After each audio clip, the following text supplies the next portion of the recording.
নমস্কার। NSA chief অর্থাৎ national security adviser chief Ajit দোভালের কলকাতা সফর নিয়ে একাধিক মিডিয়া একাধিক রিপোর্ট প্রকাশ করেছে। হঠাৎ করে কেন বাংলাদেশ সীমান্তে একটি গুরুত্বপূর্ণ মিটিং করলেন অজিত দোভাল? কিসের জন্যই হঠাৎ করে অজিত দোভাল নিজে পার্টিকুলারলি এই সীমান্তবর্তী এরিয়াটা সরেজমিনে তদারকি করলেন? এ বিষয়ে একাধিক রিপোর্ট কালকে থেকে কিন্তু লাগাতার আমাদের সামনে আসছে। আমি সহজ করে আপনাদেরকে 10 মিনিটের মধ্যে বোঝানোর চেষ্টা করছি হঠাৎ করে ভারতবর্ষ কেন এই পার্টিকুলারলি সীমান্তবর্তী অঞ্চল, স্পেশালি বাংলার সীমান্তবর্তী অঞ্চলকে অত্যন্ত গুরুত্ব সহকারে একটা ট্রানজিট করিডর হিসাবে ভাবতে শুরু করলো। দেখুন, এই ভিডিওটার দুটো পর্ব আছে। একটা পর্বে আমি এক্সটার্নাল ইস্যুগুলো যেগুলো ভারতকে ভাবাচ্ছে সেগুলো নিয়ে বলবো, এবং দ্বিতীয় পর্বে ইন্টারনাল ইস্যু যেগুলো এই মুহূর্তে ভারতের গোয়েন্দা সংস্থার কাছে সব থেকে বেশি মাথা ব্যথার কারণ, সেই বিষয়গুলো নিয়ে আলোচনা করব। তার আগে আপনাদের দুটো স্টেটমেন্ট আমি মনে করিয়ে দিতে চাই। কালকে ভারতের যে সেনা প্রধান একটি বিস্ফোরক কথাবার্তা বলেন। তিনি বলেন, যদি কেউ সেভেন সিস্টার্সকে উত্তপ্ত করার চেষ্টা করে কিংবা অশান্ত করার চেষ্টা করে তাহলে ভারতবর্ষ কিন্তু এর কড়া ভাষায় জবাব দেবে। অর্থাৎ ভারতের সেনা প্রধান পরিষ্কারভাবে বুঝিয়ে দেন ভারতবর্ষ যেন তেন প্রকারে এই পার্টিকুলারলি সীমান্তবর্তী অঞ্চলে কড়া একটা অ্যাকশন নেওয়ার জন্য প্রস্তুত। এবং যখন সেনাপ্রধান এই ধরনের কথা ওপেনলি প্রকাশ্যে বলেন এবং কিছুটা পাকিস্তান বিরোধিতা করে বাংলাদেশকে টেনে এই ধরনের কথা বলেন, তখন বোঝাই যায় ভারতীয় যে আর্মি তারা অত্যন্ত সিরিয়াস ভাবে এই সীমান্তবর্তী অঞ্চলে সাম্প্রতিক কিছু ঘটনাকে মেজার করছেন। দ্বিতীয়ত, আমি আরো একটা স্টেটমেন্ট আপনাদের মনে করিয়ে দিতে চাই, যেটা ভারতবর্ষের বিদেশ দপ্তর বা বিদেশ মন্ত্রকের পক্ষ থেকে আমাদের সামনে এসছে। স্পেশালি কোট করে জয়শঙ্কর বলেছেন যে বাংলাদেশের যে বর্তমান সন্ত্রাসবাদের ইস্যু, তা যেন কোনোভাবেই বাংলাদেশ সরকার সাধারণ কোনো ইস্যু না ভাবে। আপনারা যদি দেখেন তাহলে দেখতে পাবেন আগামী 6 মাসে বাংলাদেশের অবস্থা, অন্তত বাংলাদেশ, আইএসআই এবং পাকিস্তানের যে যোগ আন্তর্জাতিক স্তরে বারংবার এক্সপোজ হয়েছে, সেই ইস্যুতে কিন্তু জয়শঙ্করের মতো তাবর বিদেশমন্ত্রী এই প্রথমবারের জন্য মুখ খুললেন। এবং প্রথমবারের মুখ খুলে তিনি বুঝিয়ে দিলেন বাংলাদেশের বর্তমান যে ঘটনা তা নিয়ে ভারত কিন্তু অত্যন্ত সিরিয়াসলি ভাবছে।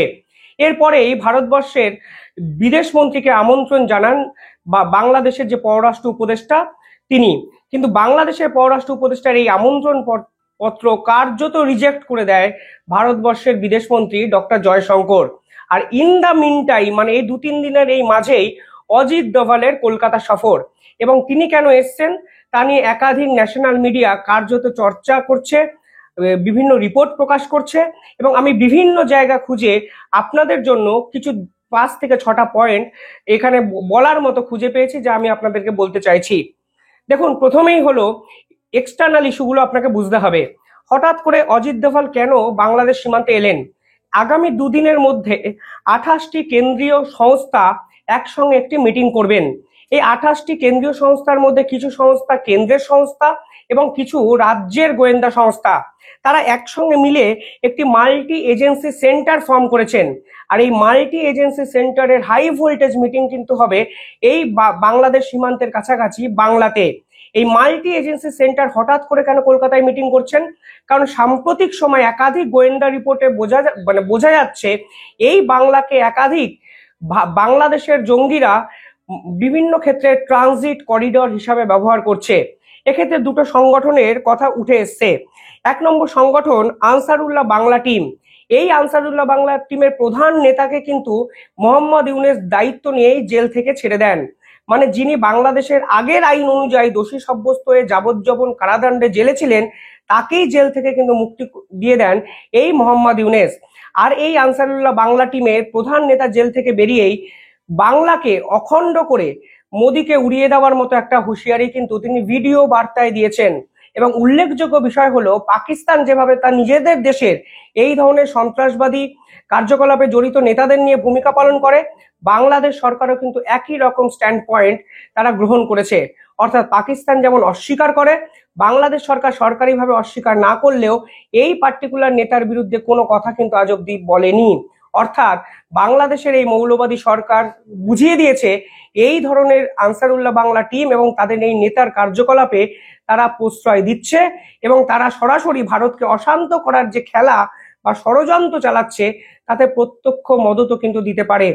এই আনসারুল্লাহ বাংলা টিম এবং পরবর্তীকালে যে সংগঠনের নাম উঠে এসছে সেই সংগঠনের নাম হলো জামাতুল মুজাহিদিন। এই দুই সংগঠন একত্রে বাংলাকে ব্যবহার করে ভারতবর্ষের একাধিক জায়গায় তাদের নেটওয়ার্ক বিস্তার করার চেষ্টা করছে। একদম গোয়েন্দা রিপোর্ট, একাধিক ন্যাশনাল মিডিয়ায় এই খবর বেরিয়েছে। আর এরপরেই অজিত দোভালের এবং 28টি যে কেন্দ্রীয় এবং রাজ্যের গোয়েন্দা সংস্থার মাল্টি এজেন্সি টিম, তারা কিন্তু এই বাংলাকে কেন্দ্র করে তাদের নিজেদের গুটি সাজানোর চেষ্টা করছেন। কিছুদিন আগে আসামে একটু রেড হয়েছিল, আপনারা অনেকেই সে খবর জানেন। তখন আনসারুল্লাহ বাংলার কয়েকজন সদস্যকে কিন্তু হাতে নাতে আসাম পুলিশ কিন্তু ধরেছিল। তাদের কাছে কি পাওয়া গেছিল জানেন? তাদের কাছে পাওয়া গেছিল টাইমার বোমা, রাইফেল, বিভিন্ন তার, বিভিন্ন আরো জ্যাককে মানে তার জ্যাক, বিভিন্ন ক্ষেত্রে বিভিন্ন জিনিস এবং কার্তুজ। অর্থাৎ বুঝতেই পারছেন এই আনসারুল্লাহ বাংলার প্রধান যারা সদস্য তারা যখন আসামে ধরা পড়ে, তাদের কাছে যে সামগ্রী পাওয়া যায় তা নিঃসন্দেহে কেউ আবার শান্তির বার্তা ছড়াতে ভারতে এসছে বলে অন্তত মনে হচ্ছে না। অর্থাৎ এখান থেকেই কিন্তু প্রথম সন্দেহের সূত্রপাত। অর্থাৎ শুধুমাত্র আসাম নয়, আসাম লাগোয়া ত্রিপুরা, বাংলা এবং উত্তর পূর্বের একাধিক জায়গায় যেখানে বাংলাদেশের অনুপ্রবেশকারীর সংখ্যা চরম জায়গায় গিয়ে পৌঁছেছে, সেই জায়গাগুলোকে টার্গেট পয়েন্ট করছে এই আনসারুল্লাহ বাংলার টিম।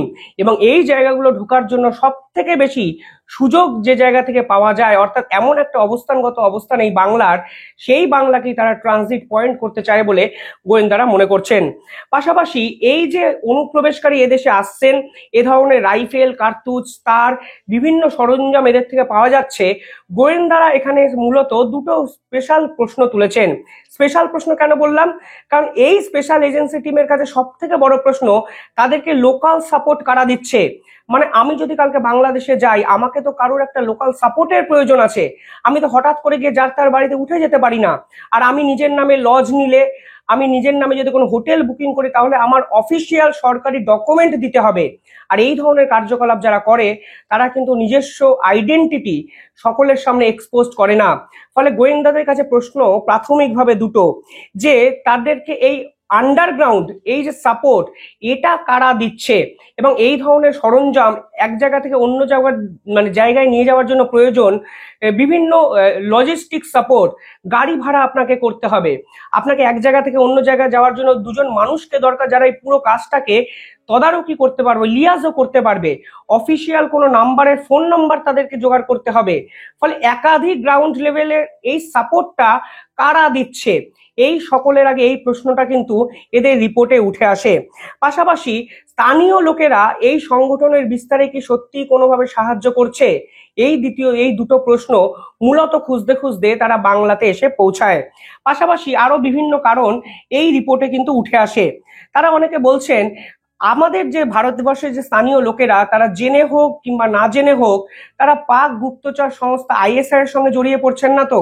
মানে অনেক মানুষ শুধুমাত্র মানুষকে সাহায্য করার জন্য একটা ফোন নাম্বার দিয়ে দিলেন, একটা গাড়ি হঠাৎ করে বুকিং করে দিলেন, তারা কোনো কিছু ভেরিফিকেশন করছেন না। ফলে গোয়েন্দাদের চিন্তার বিষয় হলো জেনে বা অজান্তে একটা বৃহত্তর নেটওয়ার্ক কিন্তু এই সকল মানুষরা তৈরি করে নিচ্ছেন। কারণ এই সকল মানুষরা অত্যন্ত সহজে মানুষের সঙ্গে মিশে যান, কারণ এরা অন্য মানুষের থেকে প্রতিনিয়ত লোকাল সাপোর্ট নিয়ে ফায়দা তোলার চেষ্টা করেন। পাশাপাশি গোয়েন্দারা এক্ষেত্রে তিনটে মূলত পয়েন্ট তুলেছেন, আমি একদম সহজ ভাষায় আপনাদের বলছি।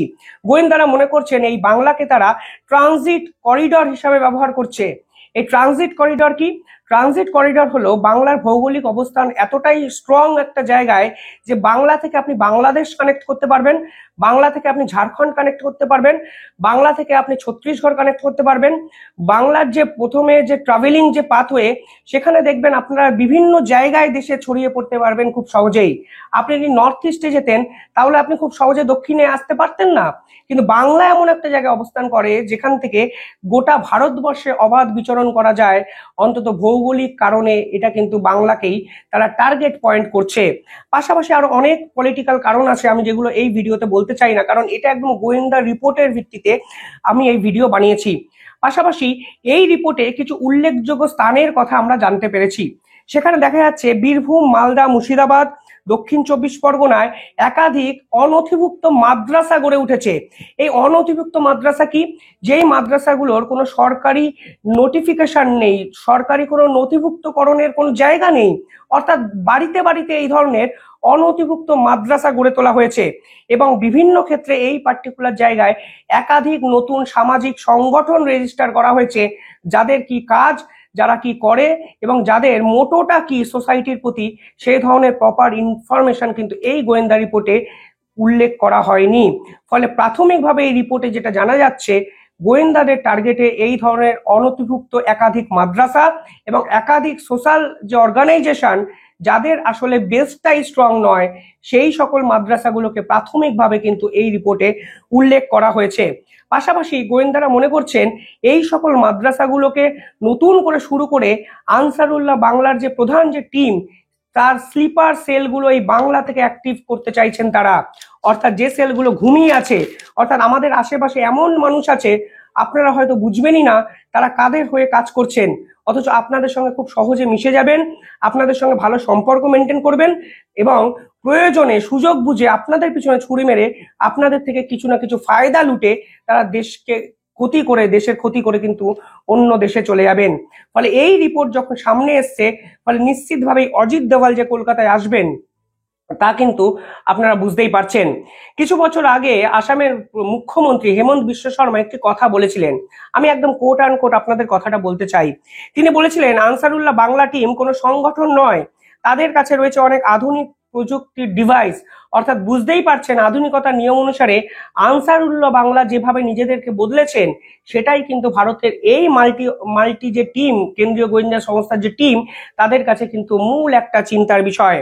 পাশাপাশি 2022 সাল থেকে তারা বাংলাকে কেন্দ্র করে একাধিক এই ধরনের কার্যকলাপ শুরু করেছে বলে ভারতের গোয়েন্দা রিপোর্টে উল্লেখ করা হয়েছে। এই হলো এক্সটার্নাল ইস্যু।